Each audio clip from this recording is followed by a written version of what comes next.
مسئولان مرکزی تحقیقات استراتژی نزد پرزیدنت تاجیکستان میگویند با در نظر داشت همسایگی با افغانستان ضرورت ادامه همکاری با این جنبش در کابل وجود دارد. این نکته در نشست خبری که امروز در شهر دوشنبه برگزار گردید بیان شد. چند روز قبل یک هیئت نماینده های تاجیکستان با شمول نمایندگان مرکزی تحقیقات استراتژی یک جا با نماینده های وزارت کارهای خارجه تاجیکستان در تاشکند در کار نشست بین المللی افغانستان امنیت و رشد اقتصادی شرکت کردند. واقعا هم بعضی از تمایل های که جنبه نرمشگرا هم دارند مشاهده می شود، ولی در عموم از آن نتیجه نشستی که دیروز در شهر تاشکند انجام یافت به چنین خلاصه آمده ممکن است که اصلا آن طلب‌های یعنی که موقع گیری اصولی که جمهوری تاجیکستان دارد در بین کشورها و سازمان‌های گوناگون بین المللی دستگیری وسیع دارد.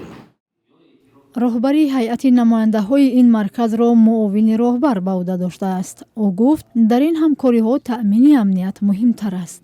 هیچ یک لایحه اقتصادی، هیچ یک لایحه انفراستراکچوری، هیچ یک لایحه لوجستیکی به تأمین امنیت عملی نمی شود. از این نقطه نظر موقع جمهوری تاجیکستان خیلی درست است. با تاکید کارشناسان، شرکت هیئت پژوهشگران تاجیک در همایش تاشکند آغاز اعتراف رسمی ادامه همکاری‌های اقتصادی با جنبش طالبان است. میخواهیم نمیخواهیم ما باید اعتراف کنیم که همکاری با همسایه کردن باید همکاری کنیم،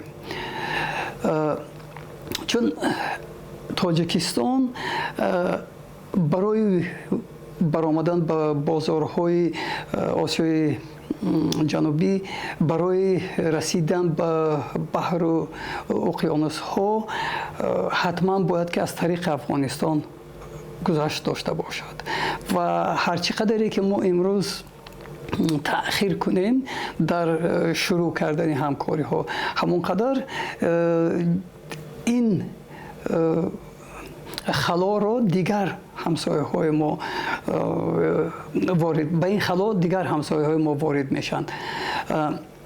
تاجیکستان میتواند بین چین و دیگر کشورهای آسیای مرکزی و افغانستان یک پول شود، پولی که پول میبیارد، مبلغ میبیارد، درآمد میبیارد و ما باید از این استفاده کنیم. این در حالی است که تجارت میان تاجیکستان و افغانستان در دوره حاکمیت طالبان از سالهای گذشته دیده بیشتر شده است.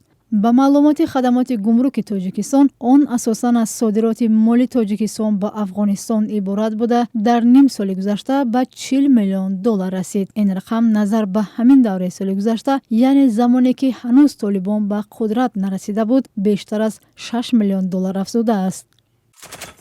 طالبان تقریباً 1 سال می شود که حاکم افغانستانند، اما تاکنون یگان کشور جهان حکومت آنها را به رسمیت نشناخته است. تاجیکستان طرفدار حکومت فراگیر با جایگاه شایسته تاجیکان در آن کشور است.